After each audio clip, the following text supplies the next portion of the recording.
So my next spiritual experience, my next three actually happened in prison. So my first one is, and I'm actually going to get up on the board here real fast and draw y'all something. But my first spiritual experience that happened in prison is I tried meditation for the first time. And meditation is something that I do. I don't do as much as I used to. And I think that will change with the creation of this channel, because I also intend on including meditations. And but I want you guys to have my formula. I'm gonna put it up here on the board right with my weight loss one. It'll always be there. You guys will always have it for free. Okay. And that is, so I decided to meditate for the first time. I didn't do any specific pose, you know. There's the idea, I would say the westernized idea, that you have to sit with your legs in some sort of like pretzel manner. Nah, I didn't do that. I just sat cross-legged in my bunk, and I started to focus on my breathing. So I'm gonna get up here right now for you.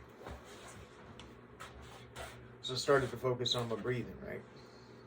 And the way I did this was, even though I was in prison, and even though I knew I was surrounded by negativity, I wasn't worried about the negativity outside of me. I wanted to work on the negativity inside of me, if that makes any sense. So what I did was I focused on my breathing, and I focused on inhaling positive and exhaling negative. That's all I did. I understand this might be quite the statement, because to tell you that I could sit down right now and meditate for 7 hours straight, couldn't do it.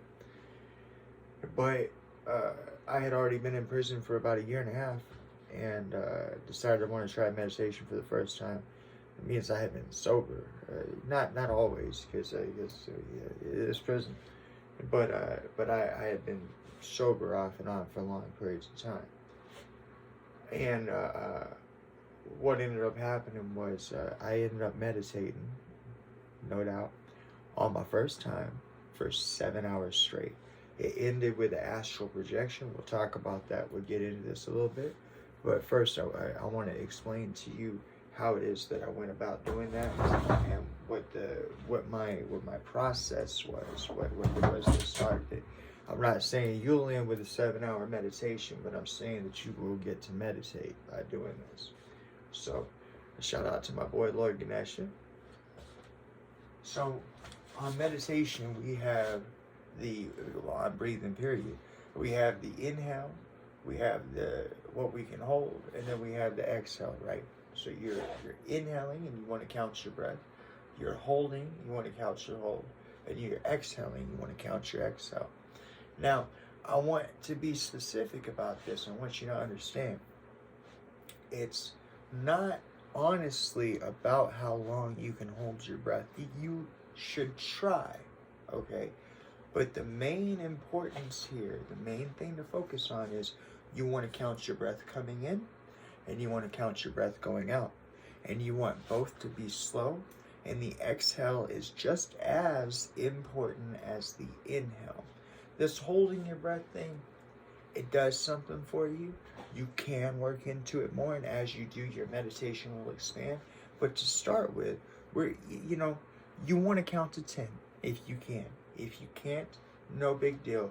Focus on when you exhale, you're going to slow that exhale down, and you want to make it so that you inhale for a count of 10. Now that might be too much for you, okay? You might not have the lung capacity, you might not have the ability to, but you want to find your number, okay? But my number is 10 on the inhale, okay? 10 on the hold, and 10 on the exhale.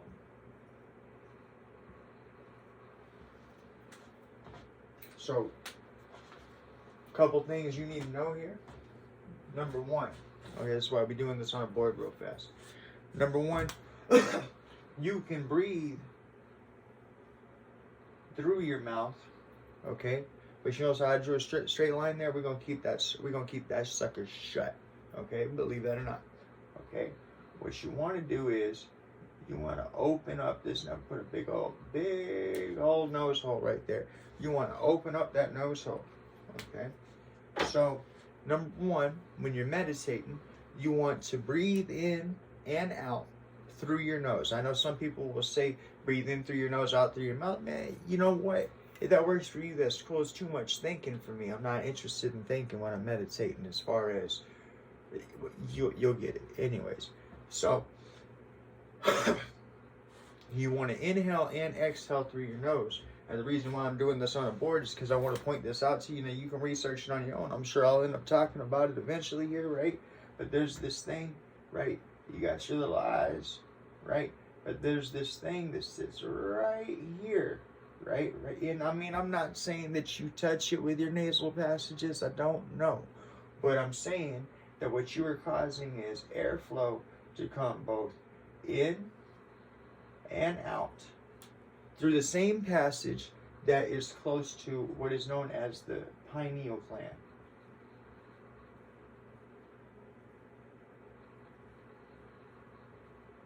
Check it out, right? Look it up. It is the shape of a pine cone.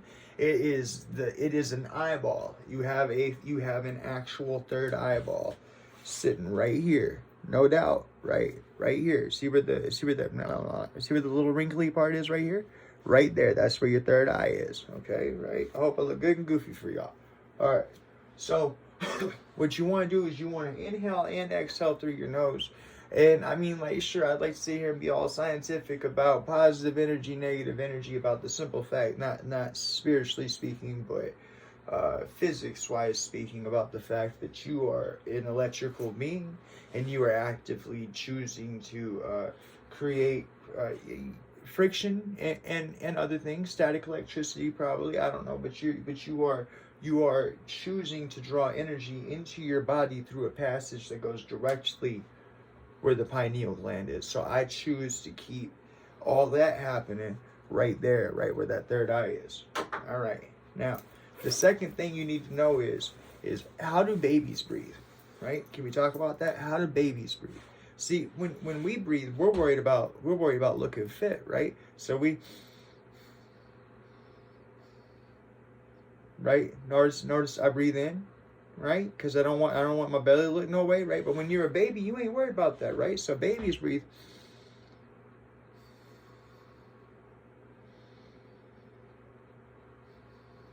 with their belly. Now see that? I get a little closer. With their belly. Babies breathe with their belly. Right? So when we meditate, we want to breathe through our nose, we want to inhale, we want to use our belly. Now there's two sides to this, and I don't know that personally I'm not versed in the other side of this, right? Because there's two technical ways to breathe, right? And you're doing neither one of them, by the way. Number one, you just sitting here breathing normal, right? Trying to keeping your physique, right? Looking whatever, right? You're not doing it, right? But the two ways to breathe is that a baby breathes like,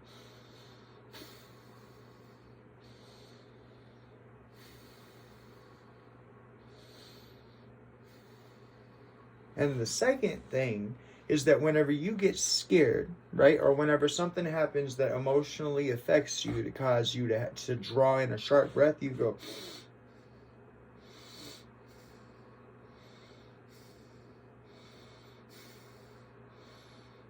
Now you're not sitting here, right, on the average, on this whole trying to keep your physique looking a certain way, whatever, right? You're not sitting here and actually sucking all the way in. Right? But when you get scared, when you get that jolt, when somebody pops out of the corner, you go, right? You go, right? And so what you want to do is the two ways to breathe. Number one is belly. Number 2 is chest and lungs. Belly, chest and lungs. Now, if you do the belly breathing, you will get relaxed. If you do the chest and lung breathing, you will create heat in your body, but you will also create energy inside your body. But that's part of a different practice. I don't know. I don't know exactly where I picked that up from, as far as the knowing the 2 different ways to breathe. But you will create a ginormous amount of energy inside your body by breathing the sharp breathe. I think it's like a defense reflex mechanism of your body. Whenever you get scared, you pull in to pull that energy into your body so that you can respond, right? You with me? So we're not looking to respond. We're not looking to fight. We're not looking to nothing. We're looking to relax and meditate, right? So what we're doing is we're breathing in through our nose and out through our nose, but we're also inhaling that energy and exhaling that energy in our belly, right? And we want to visualize that if we can. If not, don't worry about it, right? But so I did that while I was in prison for the first time. Meditating, not the first time in prison. But I did that while I was in there, and it was euphoric. So when you sit on your butt, right? When you sit cross-legged, I know people don't really talk about this, but you have pressure points, and you have blood, like where the blood flows through the veins. Like, so for example, if you break your femur bone, or if you rupture the femoral artery in any way, hopefully you got some help coming to you, blessings, because femoral artery bleeds out a lot, right? You will hopefully make it. But the amount of blood flow that goes through your legs and through your gluteus maximus, right? There are so many pressure points in your butt that if you just literally sit on your butt for a period of time, your legs will go completely numb. Your legs will fall asleep. We all know this. We've all done this. Okay. So if you continue to breathe into that and to not move, but to allow the rest of your body to fall into that sleep mode while you're meditating in the way that I just told you right here, I can't speak for you, but for me, what ended up happening was I felt high. I felt high, and it was the best I had ever felt, and it was freeing, but it was sobering and attentive, and very much a hear thing, but a hear in me thing, if that makes any sense. And I just reveled in it, and I just couldn't get enough of it, and I just breathed, and I breathed, and I breathed, and I breathed, and I focused on inhaling positive energy and exhaling negative, and just kind of washing myself. And what had happened was that my body went entirely numb. Now, I give you this as a pointer. While you're doing this, I'll even put this up on the board because it's actually important too. While you're doing this, while you're holding for 10, right? You're inhaling for 10, holding for 10, exhaling for 10. Like I said, the hold is not as important as the inhale and the exhale, but the inhale and exhale are both equally important. You want to make sure that you count that. That's not 10 seconds. That's not seconds. That's count. That's what is your count. What is your rhythm? What is your speed? Your speed can be whatever. If you make this a fast thing, though, you will hyperventilate. So that there's that. But, so if you do this and you sit on your gluteus maximus until your legs go to sleep, right? And your body starts to go numb, what'll end up happening is you'll start to itch. Like you'll feel like, oh, like, I don't know how to explain it to you. You know what I'm saying? When you start feeling your leg go to sleep, it itches, right? You with me? Okay? You feel as if you got a hair that moved, or if somebody's tickling you or something like that, right? If you don't respond to that, if you realize that you are perfectly fine, you are perfectly okay, and you have no reason to itch, and we're gonna you know what we're gonna put it as? We're gonna put it as relax beyond the itch. Okay?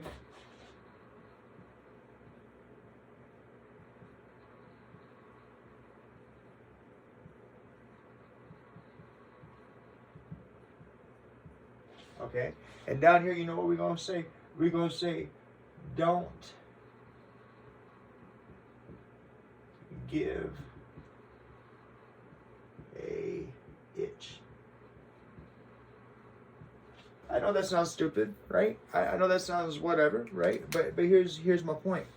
What happens is that when you do this, when you relax beyond the itch, when your body starts to go numb, and you start to relax, and your body starts to tingle and it starts to itch, when you relax beyond the itch, the whole point of meditation is relaxation, right?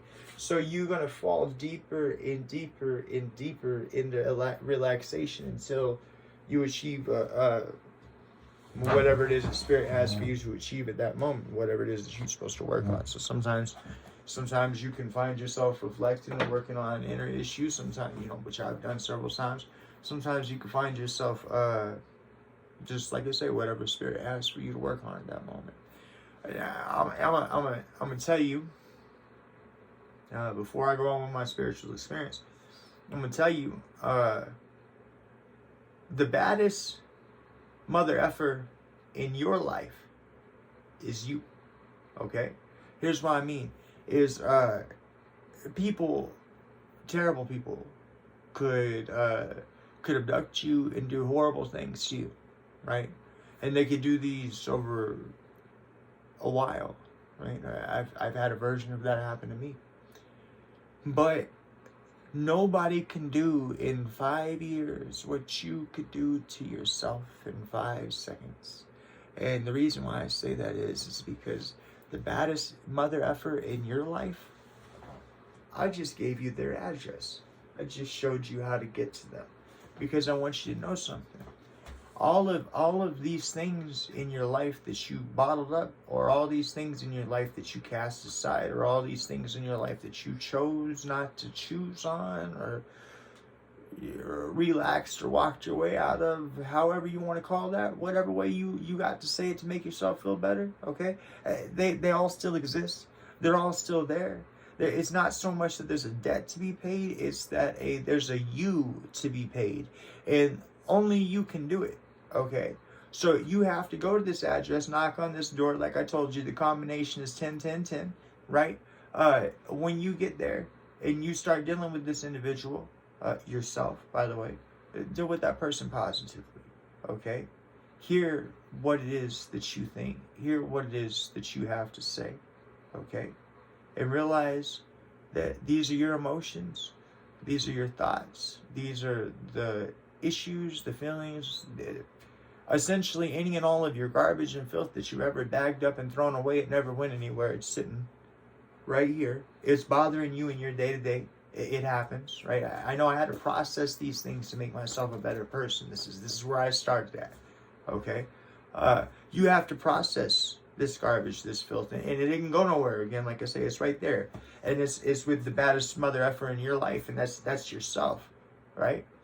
So you have to process these things out. You gotta breathe through them, and relaxation is the best way to go about it, because you can only really start to process these things once you start to understand that the things that bother you and the filth that you didn't deal with and all that, there's synchronicities to it, right? So at first you'll start to realize that there's synchronicities to it that are synchronicities of yourself, right?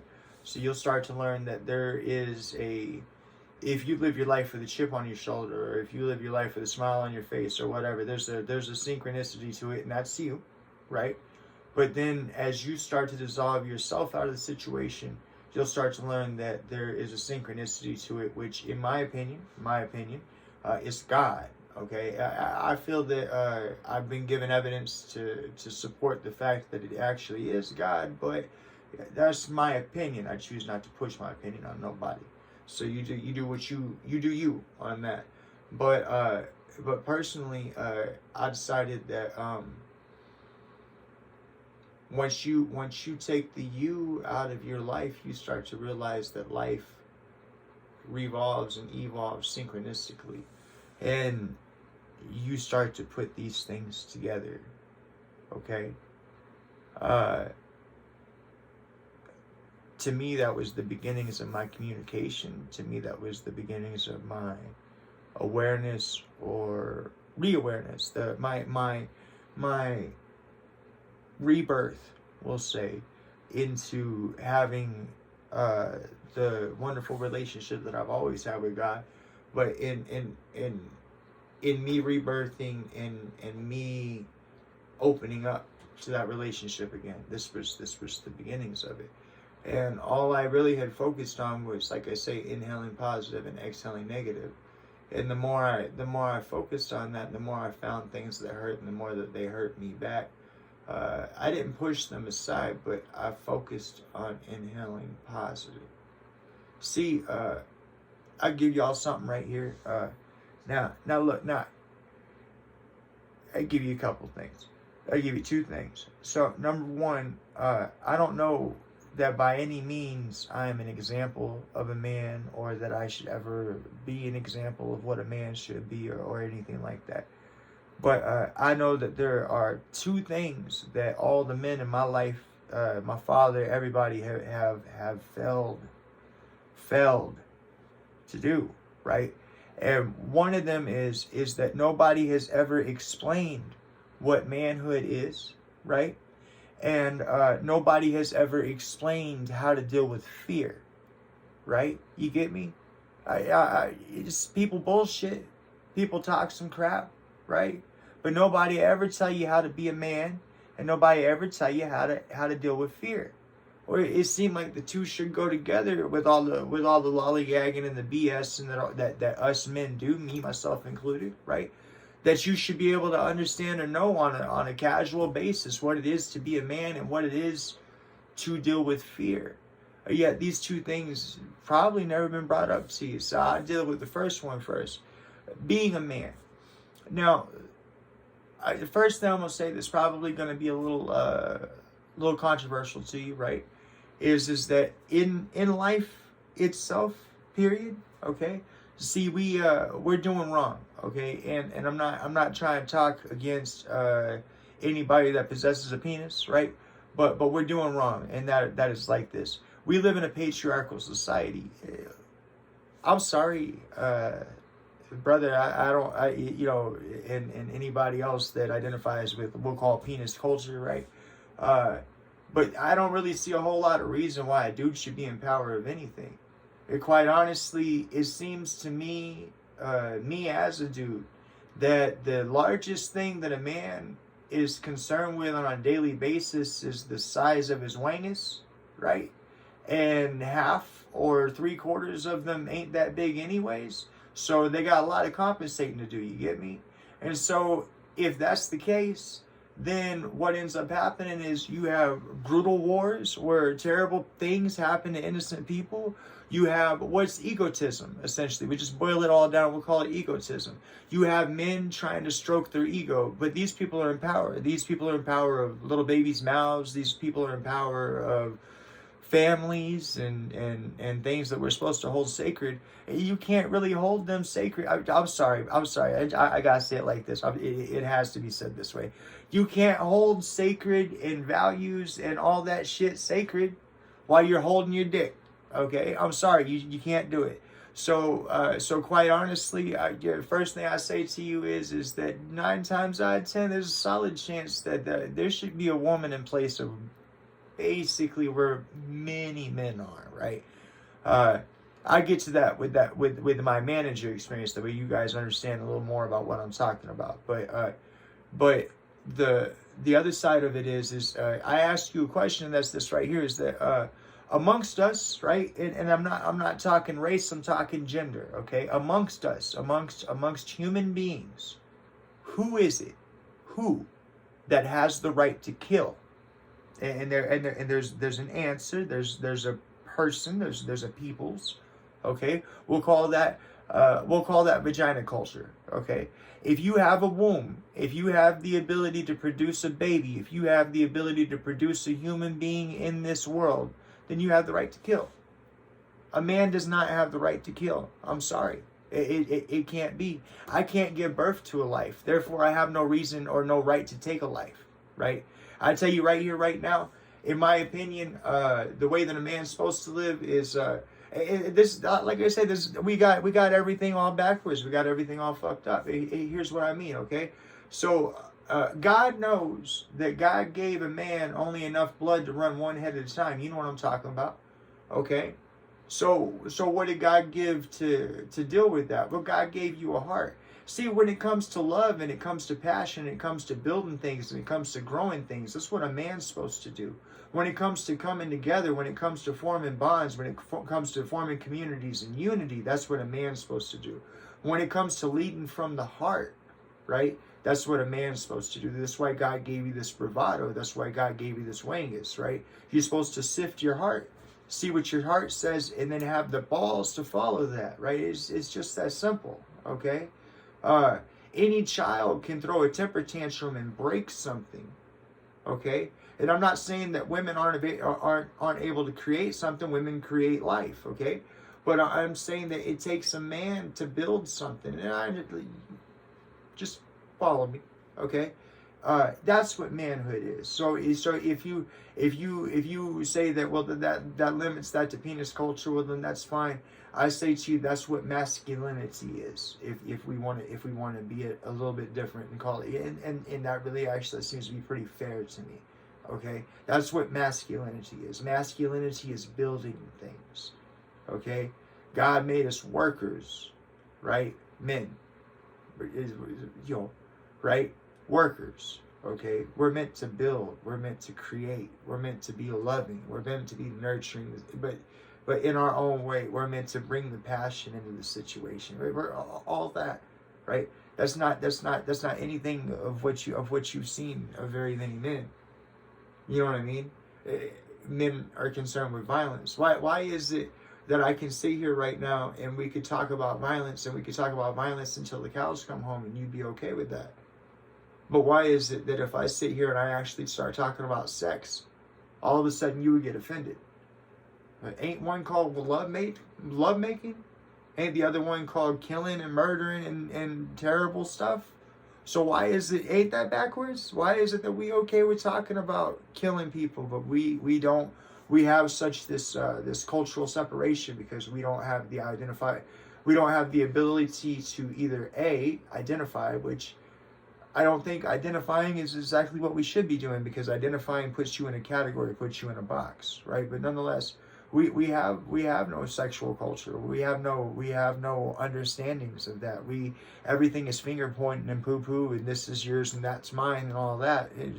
It's a bunch of ego and beating on chests, right? We haven't even dealt with that, right? And so what I found was that as I went through my experience of dealing with these things in this 7-hour meditation, I reached a point to where I felt like I was floating in space. And there was nothing around me. Everything was just blackness. I had relaxed that far.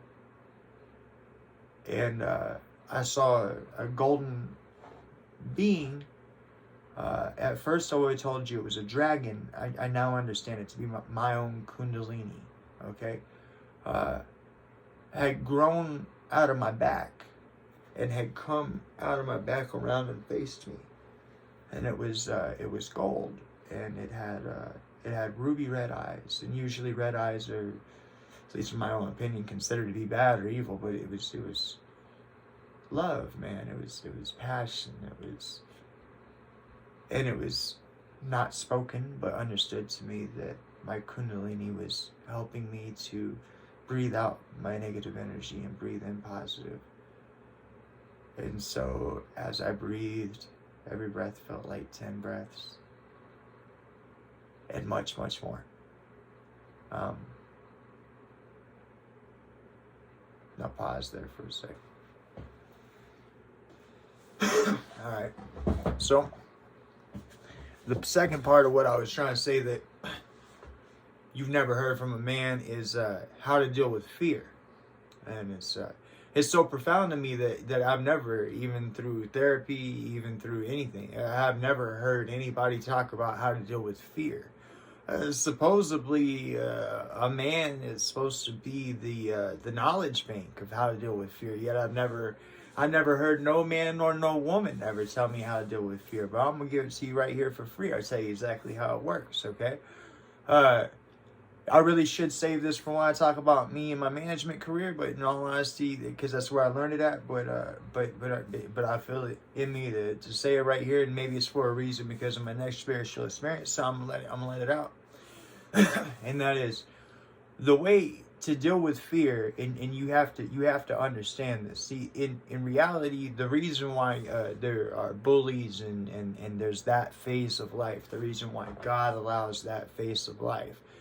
I think in a lot of ways, even though you won't personally confront it, I think that in a lot of ways is to teach you how to deal with fear.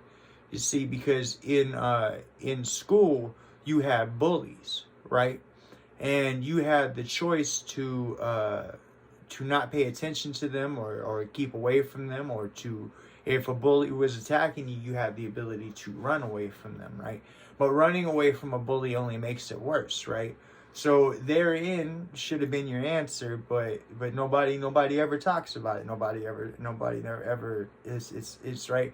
Everybody always say you get a bully, you show Johnny these rainy days. Well, hey, not everybody can do that. Not everybody has an abusive father like me that will put you up to that, to make you do that. So what is it that she's supposed to learn from having bullies in life and people, co-workers and such as that really gets you down? What is it that she's supposed to deal with there? And that's this right here, is that the way to deal with fear is to acknowledge it. Okay? That's the only way to deal with fear. You see, if you run from fear, if you run from that which scares you, it's only going to make it worse. You have to acknowledge it. And how do you acknowledge your fear? You acknowledge that you are afraid. Okay? That's simple. Don't run from it. Acknowledge it. Some people that you might find strong in your life will tell you, oh no, I'm not afraid. I've never been afraid. A pity fool tells me I'm afraid. No. Yes, you have been. Yes, you will be. Yes, fear is part of the normal human capacity. Everybody feels it, okay? So how do you deal with it? You acknowledge it. You admit to yourself that you know that you are afraid. Do you know what that allows you to do? That allows you to accept the circumstance. That allows you to deal with the circumstance from a level head, okay? That is what fear is. That's what fear takes you out of, is a level head. That's what fear is. Fear disorientates you from a level head. Fear will take your whole world away from you and make one single part of your world matter.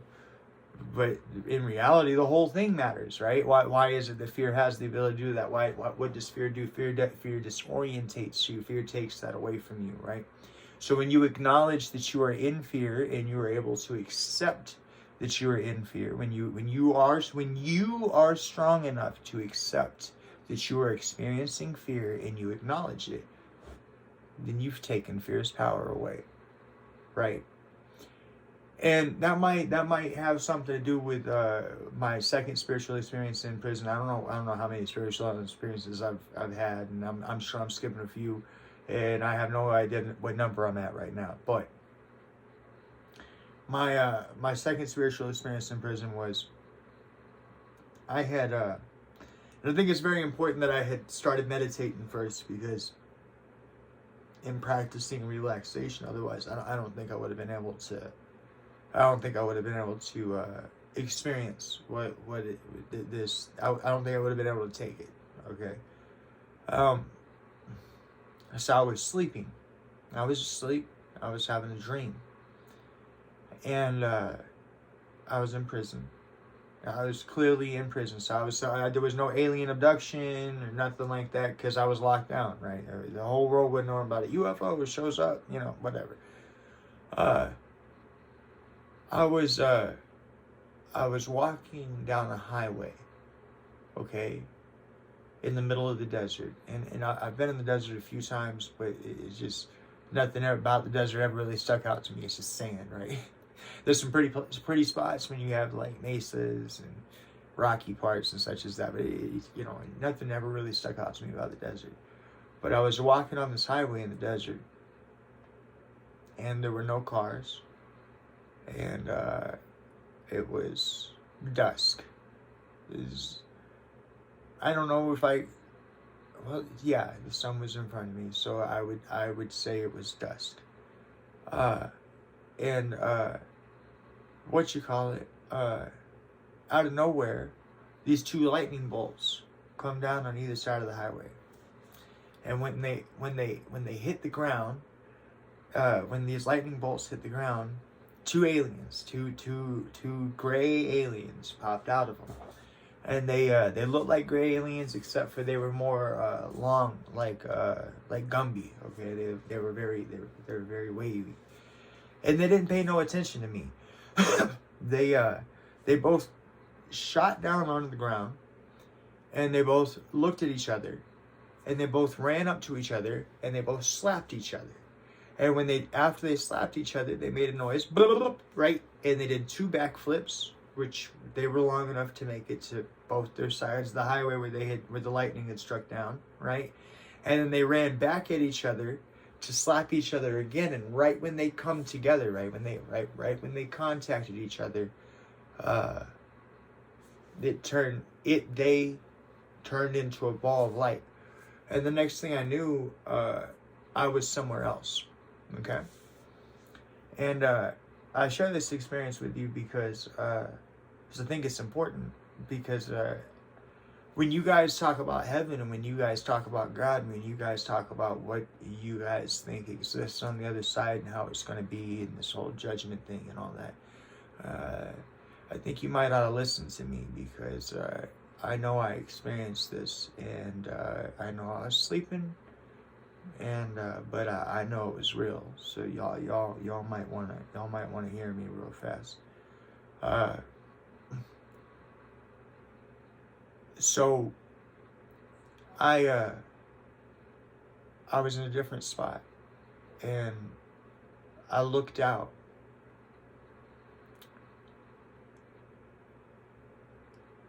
And now some of this might sound a little strange.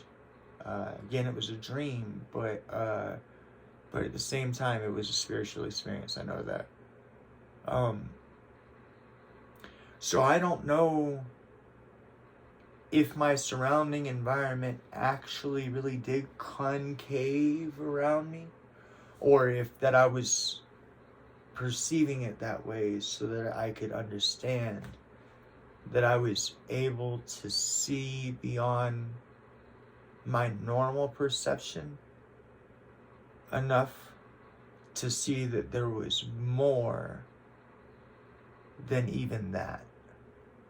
And what I remember was, it wasn't clouds, it was a white environment, white like the board behind me, but it wasn't ground either. I don't know. But what I want to tell you about is the beings that I saw there. Hopefully I don't mess myself. Oh yeah, I will mess myself up if I flip it around. This right here. So I'll pull Lita Tripuna Sandaria out. You see the four hands? Okay. When I crossed over and I went to heaven, this is common. Okay? This is what everybody looks like. Four hands, multifaceted, okay? There are beings that look like this. There are beings that are insectoid. There are beings of butterfly. There's all of it. Any and everything that could be created in imagination has already been created in reality. And when it goes to heaven, we all share the same place. Okay? So if you have a racist perspective, or if you have a perspective that one type of people are going to be able to get in and not another, I'm telling you, you look at this statue right here. Okay? Brother, you in for a shock. Okay? The other side is beautiful. Okay? But it is very, very different And you as a human being, thank you very much.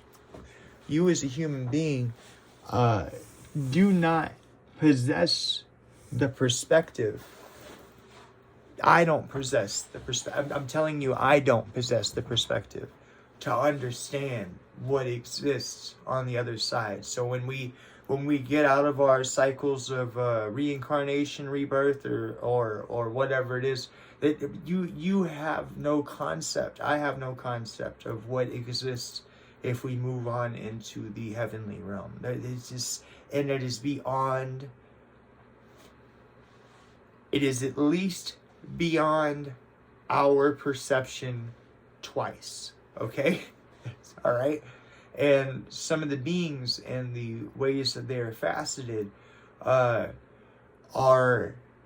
even then still beyond our capability and our capacity for understanding twice. Okay? Because it was very clear to me that there were things about the beings that I was seeing that I wasn't seeing all of them. And it was because I didn't have the perception. And the reason I share this story with you directly after I shared this story with you about that why is it that we are okay with talking about violence but not sex, is because while I was standing in this white environment, a woman, I think, walked over to me. She was a very much different species, but she was feminine, and there was something about her face, something about her mouth that was different. But I didn't have the perception, if that makes any sense to you. And I give you guys a little forewarning. This part right here is rated R, but I keep it down for you. She led me over to a waterfall, a beautiful waterfall, okay?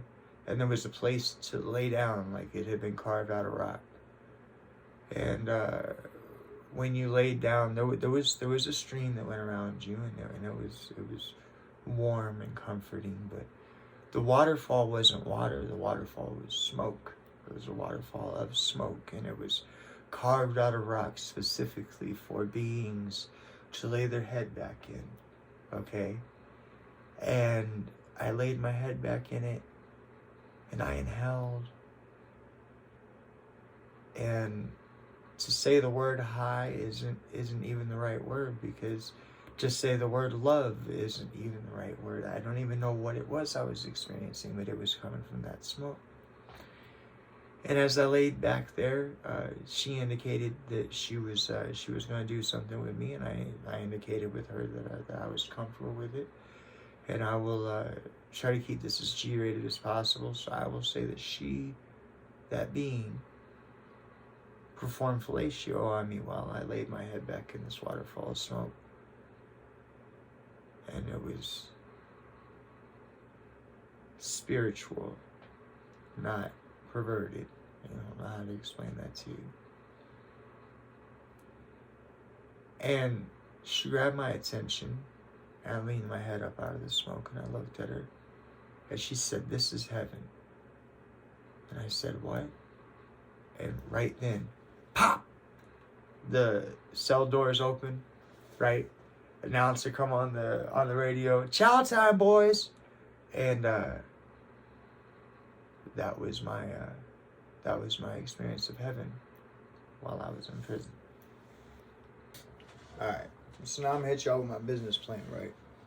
So, I mean every bit of what I'm saying. I'm technologically illiterate, so I don't know if there possesses a way for a account. And of course, I'll be expressing that to my bank and to PayPal. That's the only people I'll take any information from. But I don't know if there possesses a way for an account to be viewable to the populace without being touchable. I don't know, so I had to figure that out. But this is what I'm promising. This is what I'm planning. This is where the goal is. Okay. So I have lots of things I want to do. We're going to name off two of them in this business plan, and we're going to start ourselves a model for how we can change the world. Just with me being on this simple YouTube channel and you hitting the donate button. All I'm asking for is $1. Hear what your dollar gonna do real fast before you judge me. So when you give me $1, okay, so you're gonna hit that big red donate button.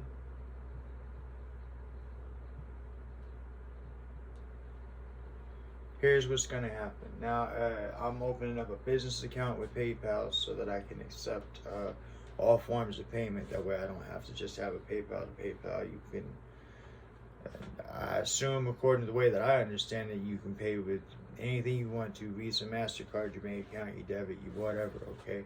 I chose to use PayPal. I understand there's something about some sort of percentages, whatever. I don't care. I want you to know that you are safe in opening up your wallet to me. And I want to make sure that's done through the most reputable that I know of, which is PayPal. Okay, I could be wrong, but it appears to be, when you say online banking or internet, I think the word PayPal. So there you go. So that red donate button is going to put, whatever you donate to me, all I'm asking you for is $1, but I'll make it so you can put more if you really want to, but thank you. But what's going to happen is that when you give me $1, okay, I want you to know what I'm going to do with it. So it's going to go to this PayPal account. Now, I'm sorry, okay, I understand I might be a little paranoid, that's fine, okay. I don't like the idea of my money just sitting on PayPal, okay. So what will happen from there is once you give me that $1 goes from PayPal to the checking account, which is always going to be empty because the second I put money in the checking account, I'm going to sort it this way, and I'm letting you know how I'm going to sort it. Okay, so we have checking.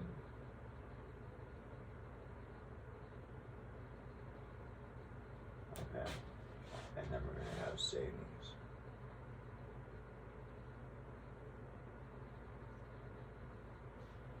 And over here, we have personal.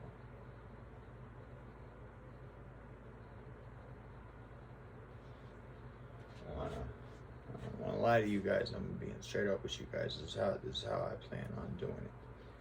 Okay. So, number one, when you donate me $1, it's gonna go to a PayPal account. Okay. That $1, what'll happen is that right off the top, okay, while it's still in the PayPal account, I'm going to use 33% of that $1 right off the top to advertise my videos, my content, my everything. I'm going to use that 33% right off the top for that. That way I can get these videos pushed in other places other than just YouTube. That way I can move things forward here because I have a goal here. So, but 33% of that $1 is going to come right off the top, okay? Then, with the leftover amount, so the remaining 66%, okay, is going to come down here. Now, I'm not even going to write a figure because this is how my banking is going to go, so you guys know. When it goes into my checking account, okay, I'm going to put 66% of what's remaining that comes from my PayPal over here for taxes. Okay? I'm going to pay 66% of my taxes quarterly. Okay? Even if it overpays, I think you can gain interest that way. And if that's the case, that works too because it'll keep this ball rolling faster. Okay? But I'm gonna pay 66% to my taxes. It's going to sit in a savings account until I pay quarterly every year. Okay, 33% of that is going to go right over here, right? So, well, I guess it'd be, well, no, I'll leave 1% in the checking account. So 33% of that is going to go of what comes from PayPal. right? So 66% is going to go to my savings for taxes. 33% is going to go to my checking for my own personal living. Okay. Now I want to tell you what I'm planning on doing with my own personal living portion of this. That way, all this will make a little sense to you, and maybe it make a little more sense to you as to why you want to give me that dollar on that PayPal, if you choose to, and if you're in the place to be able to. Okay, and that's this right here. Okay, so that 33% that I set in my checking, of course, you know, I have to pay my bills and such as that. But if I get enough money in there, if you can help support me, if you can help me make this my 9 to 5, okay, if you can, I'll dedicate myself to it. There might be a day or two lapse here coming soon, because I've just hammered at this. I built this thing, and then I've been hammering at teaching myself all these things. I still haven't even figured out how to put these videos to YouTube, but I know that I'm getting the film taken care of, and then as soon as that's done, then I just got to set up the PayPal account, which I'm talking to you about now, and set up a figure out how I can even post these videos onto YouTube, because I don't know that yet. But when you give me that dollar, and I put 33% to advertising initially, and 66% of that comes from my PayPal account to my checking account, right? And 66% of what comes to my checking account is going to go to my savings, and 33% is going to go to my my actual what I live off of, right? I'll leave that 1% in there for emergencies, or in case we want to splurge on the on doing something for the channel or something like that. I don't know, okay? But what'll happen here is this right here, is I'm gonna take that 33% and I'm gonna buy real estate.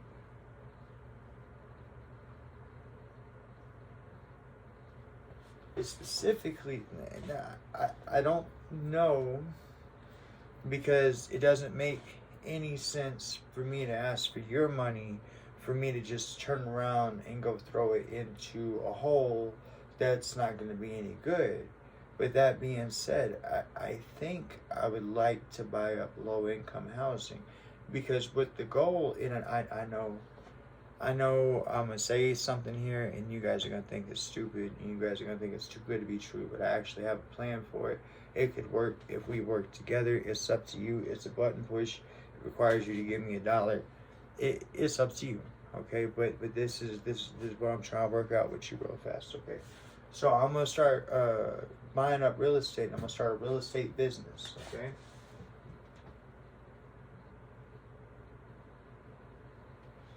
Now, if you give me your $1, like I say, these things will go this way. This will be 33% goes, you know, like I said, I pay my bills first and all that stuff. And when I can afford it, I will invest in real estate. And I'll put videos on here. That way you guys can see that I'm doing the thing. I believe in holding myself accountable, so you guys will be able to see this. All the way from me starting here in the shed to the whatever this ends up being, okay? But what I would like to do is I would like to buy low-income housing, okay?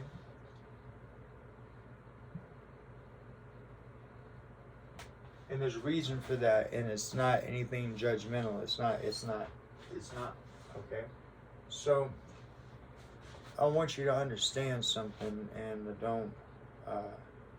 I don't know that you will, but I'm going to try to give it to you, okay? So, when it comes to business, you can file what are known as losses, okay? And I want you to understand that real fast. So, you hit the $1, okay? 66 gets set back for taxes, and then whenever everything gets returned, that money will go right back into real estate for buying low-income housing is what I'm hoping for.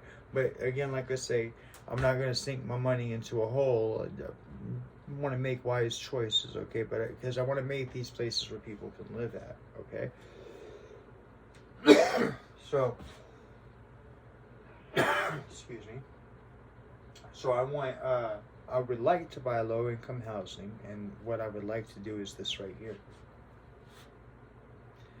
Now, it's my understanding that if you buy like a sixplex, this low income housing, okay, then you're guaranteed you get the money because it's low income housing and the state has something worked out. And I'm talking about giving you guys cushion on both ways on that, and this is how. So you buy low income housing, right?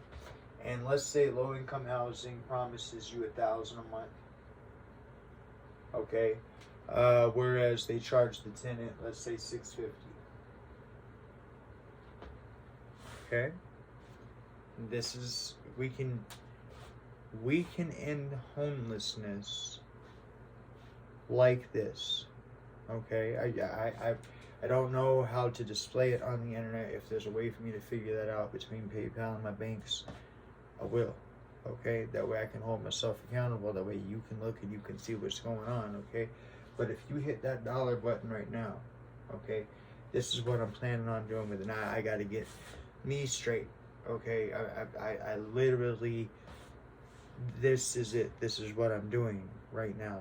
I'm devoting my heart and soul to this. This is I need to see where this goes, and I feel that God has called me to it, and that's where I'm at with it. And this is the last of the videos for me to produce. As soon as I get it all edited, I'm putting it out there. But it works like this. Sorry. If you guys can donate me enough money, okay, then what ends up happening is this right here. Is that the money will be handled as I explained, and I will buy low income housing. Okay. If they pay me $1,000 a month, okay, and I get it. So first I have to buy low income housing. Second, I have to have enough low income housing to make an impact. Okay, but we'll get to that. And I'll figure out. At the very least, I'll just come up here to this whiteboard and I'll talk you through where we're at on things so I can hold myself accountable. I mean that. I'll do that. There's no reason why. I can literally, I'll treat you as if we are a relationship, right? And I will let you know, as far when I say relationship, I mean business partnership, and I'll let you know what it is that I'm doing with our channel as far as where we're going with things, okay? But the plan here is this right here, is that of course I gotta fix me, but I buy this low income housing. I buy enough of it. If they pay $1,000 for the person to pay $650, the reason why I got those two put up on the board is this right here. If you guys donate me enough money, then what we can do is this. I want to make it. Okay, this is a multi-impact statement. I want you to hear me real fast. Okay, so these are low income housing. Okay, I want to make it so that a person, anybody who qualifies for low income housing, okay? Now, everybody always says, well, somebody has to foot the bill, and I want to foot the bill, okay? I'm sorry, flat broke.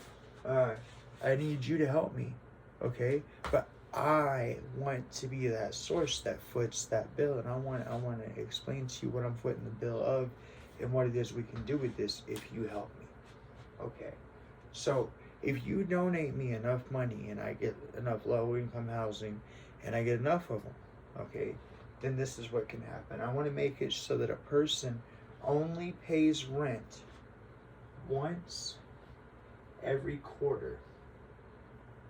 Okay, so that's once every 3 months. Okay, a person would actually pay rent once every 3 months. Now here's what I mean by that.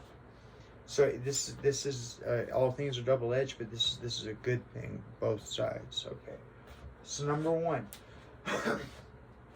when the state pays me $1,000, when the person's only given $650, the state is bumping me up $350 per person, okay, or per rental unit, okay. So if I make it so that a person only pays rent once every quarter, so once every 3 months, okay, then what ends up happening is that 2 of those months the state don't pay me $350. So now your taxes are more effective. That's one thing. But then the other thing is this right here. Now, you as the person renting, okay, you still have an obligation of $650. Okay, so every month, you as the, I know I just said that you ain't paying rent, but once quarterly, and now I'm saying you're paying rent every month, but you are paying rent every month. Okay, you will not lay back, relax, none of that. No, you will have a job. Okay, but we're gonna get you somewhere with your job, and we're gonna make this thing possible. Not the only way to do this is there has to be money coming in to support this. But I want you to hear what I have to say real fast. Okay, so if a person is in charge of coming up with $650 every month for their rent because they qualify for low-income housing, okay, and I'm telling you that I am only charging them once every quarter, so I'm only taking that $650 once every 3 months, then that allows for $1,300 every quarter, right? Now, here's what I propose. I propose that if you can help me generate enough revenue to create this so that this $1,300 that this person would be paying to low-income housing now goes back into their pocket. Okay? Now, why would we do that and how would we do that? Let me explain. So this $1,300, before it goes back in their pocket, because it's going to go into their pocket. It is their money. But first, it's going to pay for 2 people, okay? I want every person who has to pay rent to have 2 people in their life. You know what that is? I want every person to have an accountant, right? And I want every person to have a therapist, right? Now, I know you're thinking to yourself, well, why on earth would I want an accountant or a therapist, or why would I sign up for having an accountant or a therapist?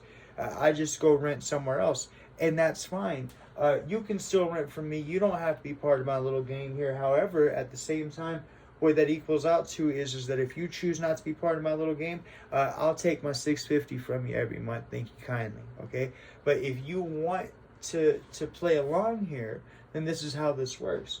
That $1,300 will be able to pay for you an accountant and a therapist, okay? So there are 2 people in the world that are guaranteed to give a damn about you because somebody's paying them money to do so, okay? Now, $1,300 don't sound like a lot, but over a period of time it will be, okay? But number 2, if you have an accountant managing your money, they can make sure that they pay themselves and the therapist, okay? Number 3, if you're a person with a substance abuse addiction problem or some sort of a drinking problem or something like that, you know you have a tendency for benders or whatever, you're not going to be able to get a hold of that money from your accountant without your therapist's okay. Okay, so now you have an actual, real responsible $1,300 every quarter of the year, okay, that handled properly by an accountant and therapist will be used responsibly in your life. So if you have child support to pay back, if you have overdue taxes, if you have bills to pay, these 2 individuals are going to make sure that you pay them. So that way we have forward movement in your financial future. Do you understand? Okay? And so eventually, as you fix all these things in your problem, in your situation, this $1,300 gets set back and set back and set back, either A, for you to buy a home, B, for you to do something with your credit, or C, to move into a better place, whatever it is that you want to do. Eventually, I will have better homes that I buy as part of this, as this thing keeps on going. But what I need from you, my business plan, it all hinges on you. You got to hit that donate button. You got to give me at least $1. All right, it's $1, okay? That's what I'm going to do with it. 33% of it's going to go towards that, okay? I'll make my money off of, I won't make any money. That's kind of the point, is that I'll be making my money off of the donate button, off of the 33% where I told you to go, where it'll come from, right? So I'll live off of that. But my goal, okay, is to buy up as much housing as we can. That way we can get people off the streets. I want you to understand this does a couple of things, okay? So number one, if you get people off the streets, you know what you lower? You lower crime. That's right. When you don't have people on the street with nothing better to do than to have their hands in their pockets and walking down the road, right? Peeping stuff, contemplating, figuring out what they're gonna do, you have less crime, okay? But they don't have a real reason to want to step outside of crime until you can give them a home. And you can't give them a home until you start solving things. And I think this is where it starts at. Okay? I think that we can generate enough money to make it so that eventually no person has to be homeless. Now there are people out there that like to be alone. There are people out there that have their own way of life. Okay? And that's fine. Okay? That, you know, but for the majority, we can make homelessness a past issue. Now, I want to tell you something else we can do. If we get this going good enough, okay, because this can actually generate money over a period of time. It's just a slower clock. And I don't mind doing the slower clock if what we have going here is we're helping people, we're lifting people up, we're bettering our community, and we're making things happen. And like I say, that what if for this holiday season, what if you had an accountant and a therapist that had helped you remembered all the little things that you had brought into the therapist, that you talked about your girl, or you talked about your kids, or you talked about your dog, right? And so you got a person that actually gives a damn about you, listening to you, help you figure things out, right? But then you also got an accountant to make sure that you set back enough money. How would an extra $1,300 have helped you this holiday season, right? And what if you could provide that to the man who qualified, the man, woman, family that qualifies for low income housing? Okay? But you can. And it's right here in this, what I'll do with it. I'll, like I say, when I make a move, I'll check in with it. I don't, you know what I mean? The second I go to buy a house and I go to get some low income housing and whatnot, what I'm doing with it or whatever, I'll let you guys know. Okay, and I'll let you guys see what's happening with it, what's going on, and they'll know that it's as a result of Defy Yourself, the channel that we got right here. Okay, but it all hinges on you donating that dollar, and that's up to you. But that's what I'm doing with it. That's my business plan. I believe God called me this, like I say, so I already know. But nonetheless, though, thank you very much. And you guys have been a joy to host, even though I know y'all been talking to me. I've been talking to you. And y'all take care of yourself, all right? All right, later.